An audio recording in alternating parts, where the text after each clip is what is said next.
કૃષ્ણ મિત્રો, આજે આપણે કાકડીનું અથાણું બનાવીશું. તો મેં ખીરા કાકડી લીધી છે, પછી એમાં રૂટિંગ મસાલા છે, રાઈ પાવડર છે, એટલે મેં રાઈને ઘરે જઈને રાઈના કુરિયા બનાવી દીધા, મીઠું, લીંબુ, તેલ.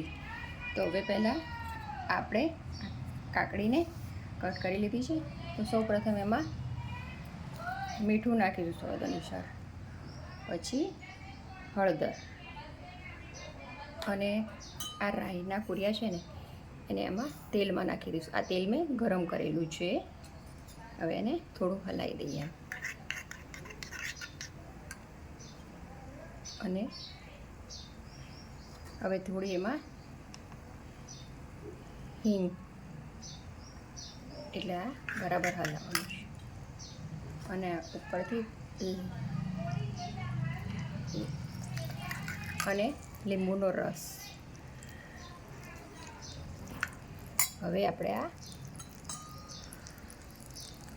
આ તેલ આમાં નાખી દઈશું અને હલાવી દઈશું. થોડું મરચું આમાં એડ કરીશું.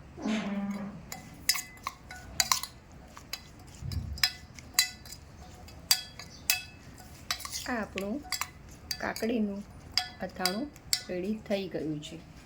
જય શ્રી કૃષ્ણ.